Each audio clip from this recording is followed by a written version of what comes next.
El otro día entonces vimos algunas características de la tabla periódica, de la simbología, número másico, número atómico, ¿qué más vimos? Hay algunas definiciones muy generales, vimos parte de los modelos, quedamos de hecho parados en el modelo planetario de Rutherford y hasta ahí quedamos, pero la historia continúa.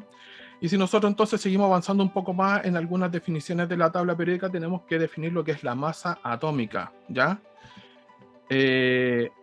Anteriormente vimos número másico, ahora vamos a ver masa atómica. Bueno, y se define, esta es la definición oficial, voy a leer la textual con el permiso de ustedes, dice, la unidad de masa atómica unificada, UMA, cuyo símbolo es U, o en algunos casos también se le denomina como Dalton, y el símbolo es Da, es una unidad de masa y se define como la 12ª parte, un doceavo, de la masa de un átomo neutro y no enlazado, de carbono 12, en su estado fundamental electrónico y nuclear, y equivale a 1,66 por 10 elevado a la menos 27 kilogramos. La masa de un mol de unidades de masa atómica equivale a 1 gramo. ¿Sí? Uy, sonó feo eso. Ahora, esta es la masa que ustedes encuentran en la tabla periódica, ¿ya? Que generalmente viene dada, uno la encuentra como gramos mol, ¿ya? Esta es la masa que viene con los decimales y todo lo demás.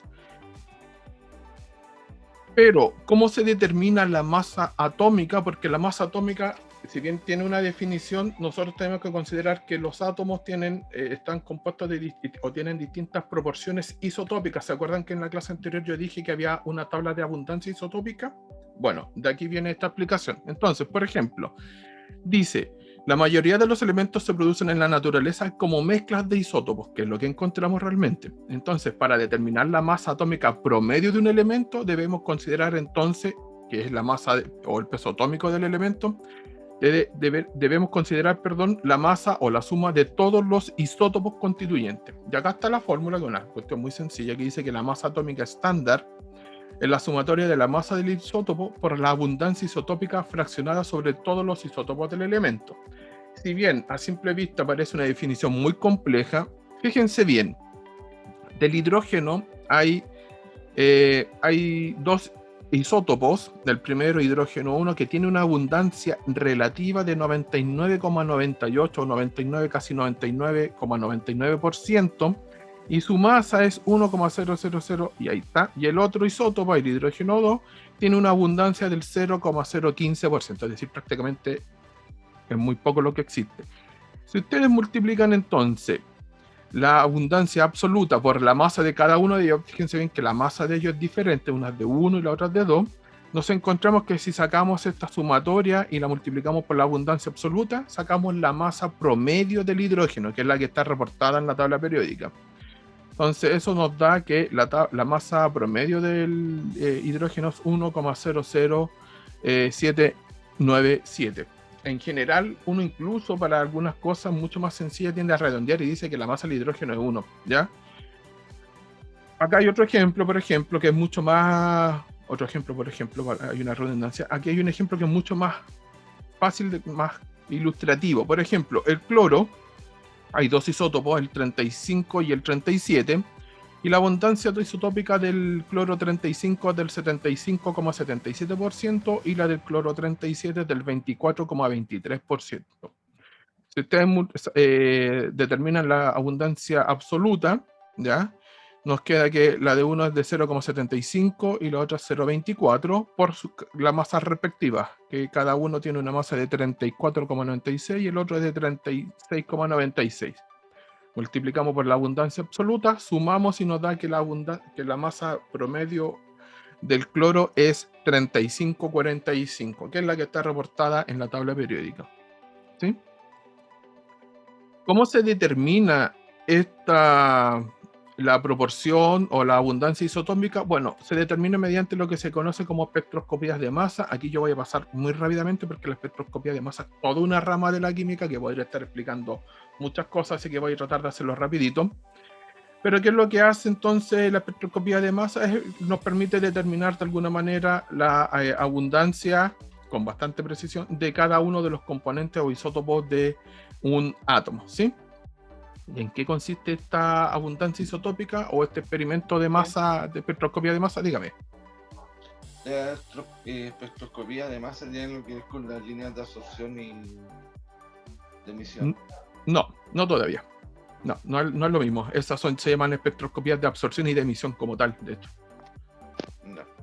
Ya, esto no es, a ver, puede ser que las espectroscopías casi todas funcionan de manera similar, pero lo que detectan es diferente. ¿Ya, Gabriel? Entonces, en este caso, lo que tenemos con las espectroscopías de masa es el experimento como tal. Lo que ustedes hacen es impulsar o colocar las partículas ionizadas.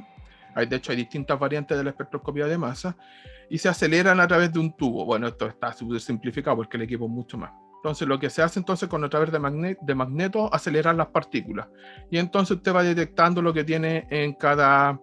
tiene un detector que le dice de qué está compuesta la materia que usted tiene acá adentro, o lo que está inyectado, porque se inyecta como gas, ¿ya? Y aquí, por ejemplo, están los isótopos del neón. El detector dice que hay un pico con esa intensidad, esa es la intensidad, pero en realidad es la abundancia, pues después porque esto es relativo nomás, entonces usted va a hacer el 100%, lo puede amplificar. Hay un pico con esa abundancia, hay un segundo pico con una abundancia aún menor y hay un tercer pico que es el más abundante. Entonces este es el isótopo predominante, el isótopo del neón sería el de 20, el otro sería el de 22 y hay un tercero de 21. Y si yo quiero sacar la masa que aparece en la tabla, multiplico la masa cada uno de estos con sus respectivos porcentaje y obtengo la masa publicada, ¿sí?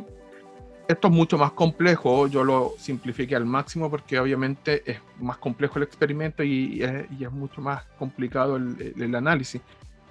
Pero así, muy sencillo, queda quizás un poco más fácil de entender. Finalmente, me parece que aquí hay una interacción, claro. Aquí están los distintos, por ejemplo, tengo el hidrógeno 1 que es estable con esa masa y hay otro isótopo de hidrógeno. Vamos a agregar, aquí está el otro isótopo. Y aquí ustedes pueden ver que puedo cambiar entre el número másico, ya que es la suma de protones y neutrones, o el número o la masa atómica, ya que no es lo mismo, ya. El número másico, que si bien a lo mejor en la clase anterior no quedó bien claro, es la suma solamente de las partículas que componen el núcleo, y en este caso son las que están en el núcleo, no en el átomo, en el núcleo. Protones, neutrones, ¿sí? Y la masa atómica es la masa de ellas como tal, ¿sí? Por ejemplo, aquí tengo un isótopo del hidrógeno 3, otro isótopo que tiene masa número másico 3 porque tiene dos neutrones y un protón, que es inestable y dice que si bien existe en la naturaleza, este está solamente como trazas. Y ustedes pueden ir cambiando, por ejemplo, aquí tiene otro, el boro. Tienen el número másico y la masa atómica. Si se dan cuenta, el número másico, que si bien apunta a partículas, es bastante similar a la masa atómica, ¿ya? Pero uno es masa y el otro solamente el número másico es simplemente la cantidad de partículas, ¿ya? Bueno, yo les dejo a ustedes para que jueguen con las simulaciones. Aquí, por ejemplo, pueden ir jugando con el hidrógeno. Ahí está, el hidrógeno 1, 100%. ¿Qué más puedo hacer? Hidrógeno 2. Ya está, me está dando. Fíjense bien que obviamente aquí lo hace de manera didáctica, porque si yo incremento la cantidad de porcentaje, o sea, de partículas, va aumentando la proporción. Ahora, esto, como dice acá abajo, es la mezcla isotópica propia, la que hice yo, o puedo hacer realmente la natural, en la que se encuentra en la naturaleza. Y fíjense bien que hay un solo hidrógeno 2 en esta distribución natural, y fíjense bien que su abundancia relativa es ínfima, ¿ya? Así que ustedes pueden ver eso. Y aquí pueden jugar con otras partículas, qué sé yo, y ver que hay en algunos otros se da otro más, qué sé yo. Lo mismo el nitrógeno, está el nitrógeno 14, que es el predominante, y el nitrógeno 15 que anda por ahí es muy bajo. El oxígeno, hay 2 o 3 oxígenos, acá están indicados 3 oxígenos, 16, 17 y 18, pero en realidad el oxígeno 16 es el que nosotros más, el que respiramos principalmente. El flúor, fíjense bien, el flúor no tiene isótopo, el cloro tiene 2 isótopos, y así sucesivamente, ¿sí? Hay algunos que tienen más de un isótopo, por ejemplo, como en el caso del azufre, pero fíjense bien que siempre los otros isótopos son de una distribución o de una abundancia mucho más baja. Siempre hay un isótopo predominante, a eso iba mi comentario. Entonces, ahora ya vamos a ir de alguna manera adentrando un poco más esta parte con 2 simulaciones, un poco más con ella. No me acuerdo qué era. Aquí están algunos experimentos de los modelos atómicos. Aquí está el modelo de el scattering en la dispersión que encontró Rutherford. ¿Se acuerdan que habíamos visto el experimento? Ahí está cómo van, y algunas de alguna manera siguen, no se alcanza a ver completo, y otras rebotan, ¿ya? Aquí está el experimento, y aquí le está mostrando a ustedes cómo funciona esta cosa, ¿ya? Este es un poco el experimento, y aquí algunas teorías debieran rebotar, no lo hace, me parece, el simulador, ¿ya? Creo que en la segunda simulación lo hace. Sí, eso Gracias. mismo. Ya, yo preparo la simulación y como lo hago con tiempo no me pongo a jugar, digo, está bueno, pero no me pongo a jugar. Veamos la otra entonces, pues ya que lo dijeron de ustedes. Sí, esa está buena. Ya, exacto, esta es la misma, pero está vista desde el lado. ¿Se acuerdan que yo en la clase pasada les mostré una imagen como el corte de los átomos de oro? Bueno, esto es lo mismo. Entonces vamos a hacer lo mismo. Y fíjense bien que... No sé, ¿se pueden mostrar los trazos? Ahí está, eso era. Fíjense bien que algunos van a rebotar completamente y otros se desvían porque le pegan por el lado al núcleo, que es lo que les decía yo, pero si todas las partículas estuvieran en el núcleo, no se vería este comportamiento. Porque, ¿cuál es el comportamiento que no se debiera ver? Es que muchas atraviesan y no rebotan. En términos coloquiales, no rebotan. Pero algunas sí. Entonces da indicación de que el núcleo es lo más masivo, por eso chocan, y hay espacio en blanco, o espacio sin habitar, por decirlo de alguna manera. Y ese espacio entonces está gobernado por alguien, y ese alguien es el electrón. Entonces, con esto, Rutherford dijo el modelo de Thomson, que decía que estaba todo pegado en este budín de pasa, no era así, no era tal cual. Y aquí incluso podemos... se puede jugar con el átomo, a ver. Ahí ustedes pueden ir jugando. Está bonito. Ahí se rebotar uno con muchas ganas. ¿Ya? Ya, vamos a pasar de las simulaciones para que no se me aburran y vamos a ir entonces comenzando. Entonces, nosotros en la última clase hicimos un paréntesis para explicar esto de la tabla periódica, pero está todo enmarcado en lo que hablaba Rutherford y retomamos entonces la idea de él. Dice, el modelo atómico de Rutherford es coherente con las pruebas que hasta aquí se han presentado, no obstante tiene limitaciones importantes. ¿Qué limitaciones tiene? Como todo modelo. ¿Por qué elementos diferentes tienen propiedades químicas y físicas distintas? ¿Por qué el enlace químico tiene lugar? ¿Por qué cada elemento forma compuestos con fórmulas bien definidas? ¿Cómo pueden los átomos de elementos distintos emitir o absorber luz solo de colores característicos? Eso se sabía en el año 1900. ¿Ya? O sea, para que vean que sí había un avance importante. Entonces, lo primero que vamos a empezar a hablar acá va a ser de la radiación electromagnética. Entonces, tomamos de nuevo el modelo de Thomson, lo criticamos, de Rutherford lo criticamos un poco, o en realidad lo cuestionamos y vamos a decir, falta todavía por conocer parte de la historia. Entonces dice, mucha de la información se ha obtenido de los espectros de emisión, que es lo que decía Gabriel. Estos son líneas brillantes o bandas que se imprimen en una película fotográfica por acción de radiación que pasó a través de un prisma de vidrio refractor después de ser emitida por átomos excitados eléctrica o térmicamente, ¿sí? Después les voy a explicar a qué se refiere eso. Para poder entender la naturaleza de los espectros atómicos, primero describiremos la radiación electromagnética y entonces tenemos que hablar de lo que son esta consecuencia. Primero tenemos que ver entonces lo que es una onda o cómo se transmite la radiación. Entonces dice, para caracterizar cualquier onda debemos especificar su longitud de onda o su frecuencia. Y aquí está definido lo que es su longitud de onda. Fíjense bien que entre cada máximo tenemos lo que es la longitud de onda y el alto es la amplitud de ella, ¿sí? Y esta onda se propaga a través de los medios, y tiene una velocidad de propagación, ¿sí? Dice, la longitud de onda lambda es la distancia entre dos puntos idénticos. Espérenme que hay dos personas que quieren entrar. ¿Están?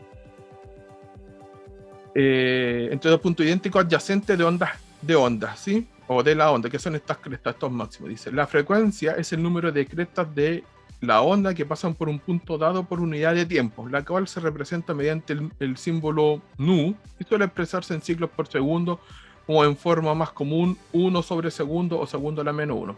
que ustedes los van a conocer como hertz. De hecho, las frecuencias se miden en hertz. Y entonces nos vamos... ¿Solo eso? Es que Sí, se me solo cayó el eso. internet. Solo eso, sí. Solo Ah, voy ya. aquí recién, Anto. Dice, para una onda que está viajando a cierta velocidad, la longitud de onda y la frecuencia se relacionan entre sí por longitud de onda por frecuencia es igual a la velocidad de propagación de la onda, o h nu, lambda nu, perdón, estaba pensando en otra cosa, es igual a c, que es la velocidad de la luz, ¿sí? Fíjense bien que hay distintos, nos vamos a encontrar con distintas longitudes de onda. Hay algunas que son, y aquí sale un símil con algunas cosas, hay algunas que tienen longitud de ondas larga, es decir, que la distancia entre pico y pico es muy alta, o es importante, y hay otras longitudes que son mucho más cortas, y además hay algunas ondas que son más planas, es decir, que tienen menor amplitud, y hay otras que tienen mayor amplitud, es decir, son más altas, ¿ya? Si seguimos avanzando, entonces, ya nos vamos a parar un poco más en la famosa radiación electromagnética, que me imagino que debieran conocerla, que la radiación electromagnética dice que esta forma de energía se compone de dos campos, un campo eléctrico y un campo magnético que viajan o que se propagan de manera perpendicular uno con respecto a otro, ¿sí? Uno ¿Profe? va en el eje... Dígame, ¿Puede volver a la diapositiva anterior? Es que tengo una duda. dígame. En la última, que es lambda por mu, ese v es de velocidad, ¿cierto? Sí, velocidad, sí. Ah, ya, gracias. De nada. No se nota mucho, tú dices con respecto que pensabas que era frecuencia. Sí, pensé que era frecuencia. Ya, sí, lo que pasa es que de repente, esto es más otra cosa, tiene que ver con el tipo de fuente que utilizo Paula, ¿ya? Así que tiene que ver con eso nomás. Pero fíjate bien que aquí frecuencia está con el símbolo griego y esta es la v de velocidad nomás, ¿ya? Ya. Ya, entonces, dice, la radiación electromagnética más obvia para nosotros es la luz visible, que es la que entonces la que nosotros podemos detectar, y después vamos a ver el espectro de radiación electromagnética, que el hombre en realidad ve el trozo más pequeño posible, pero ve una parte bastante interesante, ¿ya? Ahora dice, perdón, me voy a acomodar un poco, ahí sí. Dice, sus longitudes de onda van de más o menos 4 por 10 elevado a la menos 7 metros, que es la zona del violeta, a 7,5 por 10 elevado a la menos 7 metros, que es la zona roja. En términos de frecuencia, fíjense bien, ahora estamos hablando en frecuencia, este intervalo va aproximadamente, de 7,5 por 10 elevado a la 14 Hz, que es el violeta, a 4 por 10 elevado a la 14 Hz, que es la roja. ¿Sí? Y a ver si es que ahí está. Y entonces, ¿cómo nosotros, o qué es lo que nosotros vemos? Bueno, si ustedes tuvieran la posibilidad de tomar luz blanca, por ejemplo, que es la que irradia el sol, y la hacen pasar por un prisma, de hecho esto se puede ver en algunos espejos de repente cuando rebotan los rayos de sol, se genera esta descomposición de la luz blanca en todas las longitudes de onda que nosotros podemos ver, que son estos colores que va desde el violeta al rojo. Y entonces, esto tiene una consecuencia, ¿sí? Ahora, nosotros cuando nos ponemos al sol, no solamente captamos o podemos ver, los ojos son sensibles a la radiación electromagnética visible, que está la parte visible, sino también sentimos el calor. Pero eso nosotros no lo vemos, no vemos esa radiación, pero sí la sentimos, que es la radiación infrarroja, ¿sí? Pero esa está cerquita, está pegada a la violeta, perdón. Ahí la vamos a ver en el espectro. Ah, de hecho lo decía acá el mono. Fíjense bien. La luz visible, la luz solar también se compone de radiación de longitud de onda más corta, que es la ultravioleta, que es la que nos hace mal. Después vamos a ver por qué es la que nos hace mal. Y la radiación de longitud de onda más larga, que es la infrarroja, ya. Pero ni siquiera había visto la diapo. Ya, entonces, esto es lo que detecta el ojo humano. No es lo que está acá arriba, sino es lo que está en colores y que es esta zona chiquitita que está ampliada. Nosotros vemos solamente en este espacio que va desde los... Aquí está el Armstrong, el lambda de la longitud de onda está en Armstrong, que es otra unidad de medida no internacional, que va desde los 4.000 más o menos a los 7.000, ¿sí? Y aquí ustedes pueden ver entonces las distintas componentes del espectro de radiación electromagnética. Aquí tenemos todas las radiaciones en conjunto. Tenemos las ondas de radio larga, que si ustedes se dan cuenta, su frecuencia está en 10 elevado a 0, 10 elevado a 2, 10 elevado a 4, y su longitud de onda es bastante grande, 10 elevado a la 18, 10 elevado a la 16, son ondas grandotas. Pero fíjense bien que son no energéticamente tan potentes como las de longitud de onda muy pequeña, y que su frecuencia es de 10 elevado a las 24. Tienen menor longitud de onda, pero mayor frecuencia. Y estas son altamente energéticas, como los rayos gamma, los rayos X, la UV, que es la que veíamos, el visible, que es la que nosotros podemos detectar, y el infrarrojo, que generalmente nosotros sentimos en el calorcito, ¿cierto? Y aquí están los otros tipos de radiación. Está la microondas, las radioondas, que son la FM y AM principalmente, ¿sí? Lo mismo, si analizamos entonces el espectro visible, que es esta zona que va desde el rojo al violeta o al azul, como sostienen algunos, porque ya el violeta pasaría a ser parte del ultravioleta. Ahí vamos a definir eso. Fíjense bien que hacia la zona más alta, el color rojo es una longitud de onda más grande, pero energéticamente menor que la radiación azul, que tiene una longitud de onda menor, pero mucho más energética, ¿sí? Yo no sé si ustedes saben, pero esto es cultura general o cultura más, sí, vida científica. Los discos compactos, el lector usaba un láser de color rojo, mientras que los Blu-ray, el lector usa un láser de color azul, y eso también incide en la forma en que se interpreta o lee el disco, y la capacidad tiene que ver también cómo se almacena y todo, pero yo no voy a entrar en detalle porque no soy experto en este tipo de medios, ¿ya? Siguiendo entonces con la radiación electromagnética, dice: en el vacío la velocidad de la radiación electromagnética C es igual para todas las longitudes de onda, todas se propagan a la misma velocidad, que es 2,9 o 2,99 por 10 elevado a 8 metros por segundo. Dice: la relación entre la longitud de onda y la frecuencia de la radiación electromagnética, con C redondeada a 3 cifras significativas, es lambda por nu igual a C, y eso es igual a 3,8, a 3,0 por 10 elevado a la 8.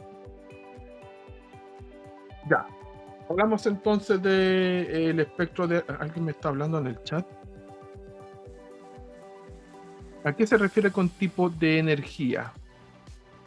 Me dice Sebastián Roja. ¿A qué tipo de energía se refiere? Seba. ¿Está Seba? No, parece que no. Ah, sí, está el Seba. Claro, estamos hablando de radiación electromagnética, ¿sí? Por si acaso. No lo había visto, lo que pasa es que como uso dos pantallas, yo el chat lo voy a dejar por acá. Bueno, lo veo encima. ¿No se puede ocultar esta cosa?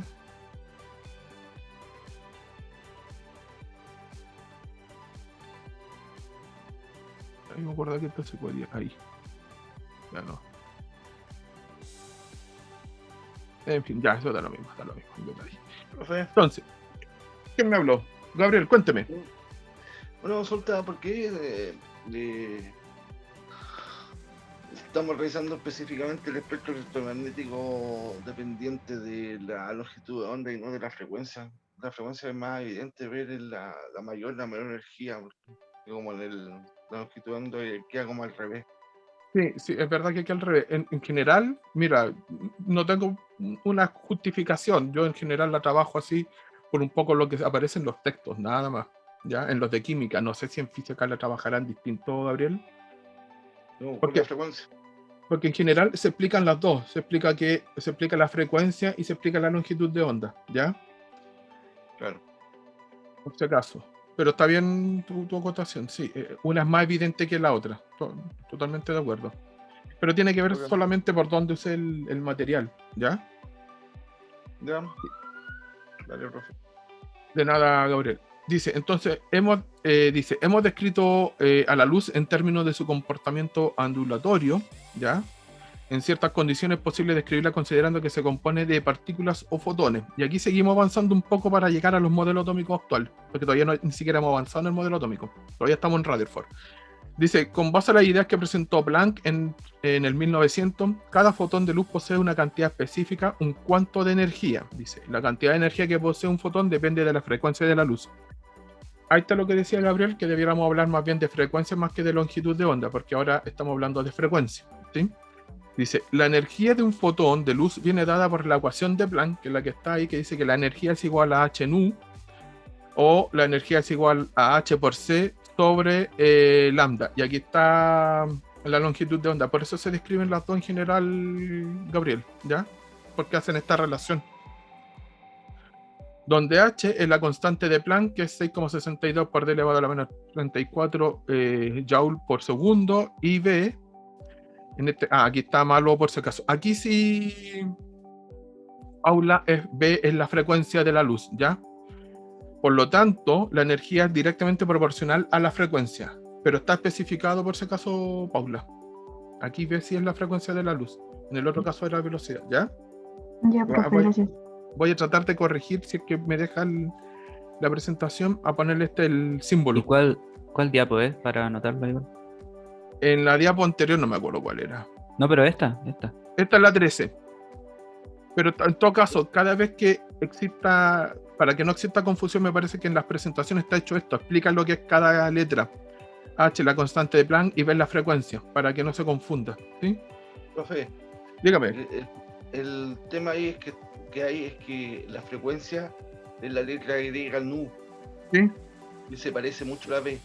Sí, es verdad. Lo que pasa es que, claro, como les decía anteriormente, en algunos casos, dependiendo del fuente que utilicen, no tengo disponibles las letras griegas y por eso están reemplazadas por las normales y por eso, como dice Gabriel, son idénticas. Pero siendo bien detallista, aquí debería estar la letra griega nu, para que sea mejor. Lo voy a tratar de cambiar para que usted no sea distinto, porque fíjense bien que aquí está lambda, ¿ya? Para tener un discurso coherente, ¿les parece? Ya. Profe, pero igual abajo define las variables, pues, porque Sí, lambda no está, pues. Por eso Exacto. yo creo que puso lambda y las otras variables las especifico. Exacto, porque lambda ya sabíamos que era la longitud de onda. Pero en todo caso, me parece que en diapos donde no están los símbolos griegos, está definido, como dice la Paula, siempre en el texto. Bueno, ahora llegamos al experimento del efecto fotoeléctrico. Dice, un fenómeno que no se había explicado de manera satisfactoria con la teoría ondulatoria de la luz era el efecto fotoeléctrico. Y aquí tenemos el experimento muy sencillo. Dice, el electrodo negativo, cátodo, dentro del tubo al vacío es de un metal puro como el cesio. Dice, cuando la luz de energía suficiente incide sobre el metal, los electrones son expulsados de la superficie. Y aquí está fíjense bien que aquí está el metal, aquí está la luz, incide y salta un electrón. Eso es lo que está diciendo, lo que está ocurriendo. Entonces se dirigen hacia el electrodo positivo ánodo y forman una corriente que fluye por el circuito y por lo tanto puedo registrar la cantidad de corriente que transita, ¿sí? Y el efecto fotoeléctrico, no creo que no está aquí, déjenme avanzar. Dice, los electrones son expulsados solo si la luz tiene una longitud de onda suficientemente corta, con energía suficientemente alta, sin importar el tiempo de exposición o la brillantez de la luz. Este límite de la longitud de onda es diferente para metales distintos. Si la energía del fotón de luz es lo suficientemente alta para comenzar el efecto fotoeléctrico, el número de electrones emitidos por segundo aumenta conforme se incrementa la intensidad de la luz. La cantidad de corriente no depende de la longitud de onda o del color de la luz utilizada después de que se alcanza la mínima energía del fotón necesaria para iniciar el efecto fotoeléctrico. Y... no, está todavía. Déjenme avanzar un poco. Ahí está, ya, sí viene. Esto viene con un videíto y ahí sale mejor explicado el efecto fotoeléctrico, porque en texto puede ser un poco rudimentario, un poco difícil de observar. Einstein dio respuesta al problema. En 1905 amplió la idea de Planck de que la luz se comportaba como si estuviera constituida por fotones, cada uno con una cantidad de energía dada. Y fíjense bien que está hablando y aparece un término que dice que hay un cuanto de energía. No sé si le hace relación al modelo que vamos a ver después, pero ya se está hablando un poco de cuánto. Según Einstein, cada fotón puede transferir toda su energía a un electrón durante una colisión. Cuando decimos que la intensidad de la luz aumenta, significa que se incrementa el número de fotones que inciden sobre cierta área por segundo. Dice, la imagen que ahora tenemos es de que una partícula de luz que choca con un electrón cerca de la superficie metálica y transfiere su energía al electrón, si esa energía es igual o mayor que la cantidad necesaria para liberar al electrón, puede escapar para unirse a la corriente fotoeléctrica. Y aquí hay un video, alguien me está chateando. El Benja dijo que se tuvo que ir, no hay problema. Si quieren lo ven ustedes o veámoslo.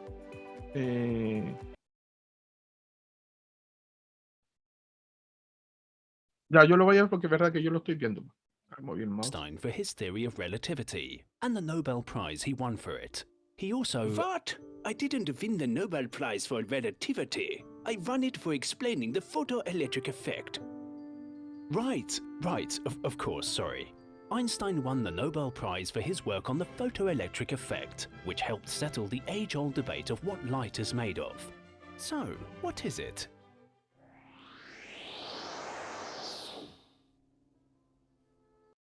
Okay, let's rewind a little.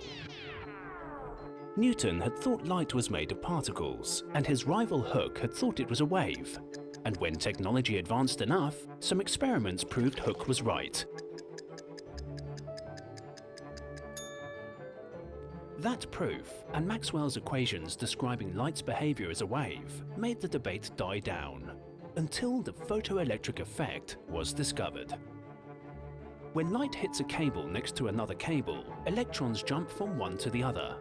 It was thought it happened because waves of light made atoms vibrate until they ejected an electron. But when it was measured carefully, a big contradiction was found. It only happened for light of some wavelengths. For others, no electrons jumped at all. Einstein was bewildered. The photoelectric effect should work regardless of the type of light.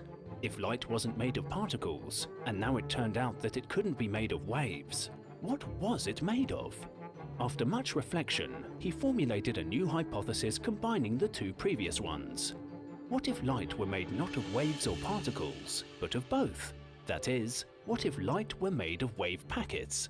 That concept, which we now call photons, allowed Einstein to write out equations that explain the photoelectric effect in 1905.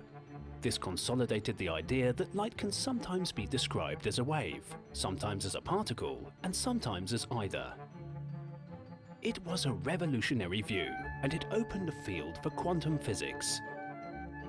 Robert A. Millikan, an American experimental physicist, was unconvinced by Einstein's conclusions, so he set out to prove him wrong by carefully measuring the photoelectric effect.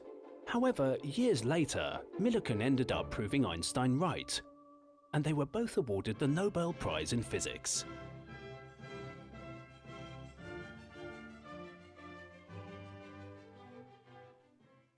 Ya, había un pequeño videíto. Me pareció que era bien sencillo, pero explicaba de buena manera el efecto fotoeléctrico. Les queda claro entonces un poco más lo que es el efecto fotoeléctrico y que Einstein no ganó al Nobel por la teoría de la relatividad como muchos creen.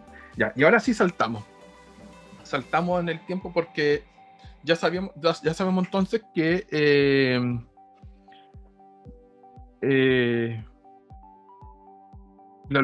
existe esta dualidad de partícula-onda, ¿ya? Pero antes de llegar al modelo más concreto, vamos primero a hablar de los espectros atómicos, que es lo que mencionó por ahí Gabriel en un comienzo, y vamos a hablar del modelo de Bohr. Y aquí ya empezamos a evolucionar en el modelo. ¿Se acuerdan que yo les dije también que había una palabra clave en un par de diapos anteriores que era cuantos? También incluso salió nombrada en el video, pero con otro nombre. Dice, los sólidos incandescentes, los líquidos y los gases a alta presión generan espectros continuos.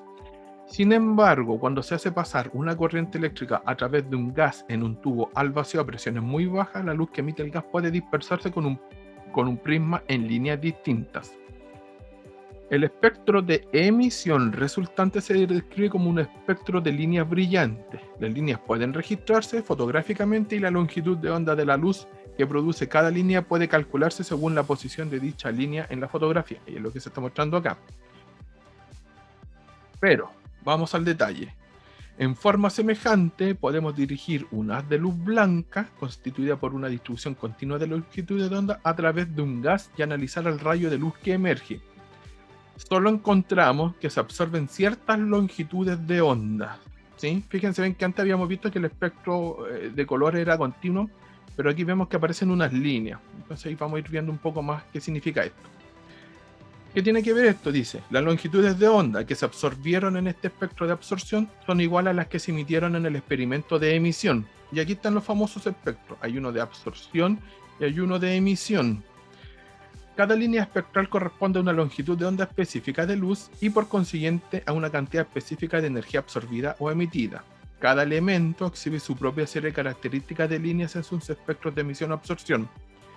Y estos espectros sirven como huellas dactilares que nos permiten identificar elementos presentes en una mezcla aún de trazas de ellos.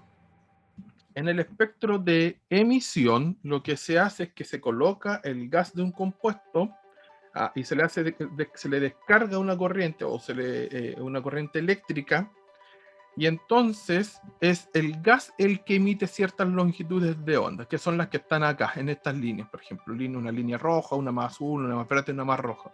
En el otro experimento, en el de absorción, se hace pasar un haz de luz blanca y entre medio del haz de luz blanca y el prisma que tengo acá, se lo coloca el gas. Y el gas lo que hace va a absorber ciertas longitudes de onda y la otra las va a dejar pasar. ¿Qué longitudes de onda absorbe? Las que anteriormente había emitido. Pero como absorbe esas longitudes de onda, en el espectro de absorción se ven estas líneas o se ve el espectro discontinuo, se ven ciertas líneas negras. Si yo junto el espectro de emisión y absorción, tengo el espectro continuo, ¿ya? Dice entonces, yendo un poco más allá, dice, cuando se hace pasar corriente eléctrica a través de hidrógeno gaseoso a presión muy baja, se produce un espectro con varias series de líneas. Muchos científicos estudiaron estas líneas e incluso se hablan de series de líneas. Por ejemplo, a finales del siglo XIX, Balmer y Rydberg demostraron que las longitudes de ondas de línea del espectro del hidrógeno pueden relacionarse bajo una ecuación matemática que dice que es 1 sobre la longitud de onda es igual a R por 1 sobre N al cuadrado 1 menos 1 sobre N cuadrado 2, donde R es igual a 1,097 por 10 elevado a la 7 metros a la menos 1 y recibe el nombre de la constante de Rydberg. Las N que están acá son números enteros positivos y N1 es menor que N2. Por lo tanto, esta ecuación se conoce como la ecuación de Balmer-Rydberg, a partir de numerosas observaciones y no a partir de la teoría. Por lo tanto, se trata de una ecuación empírica.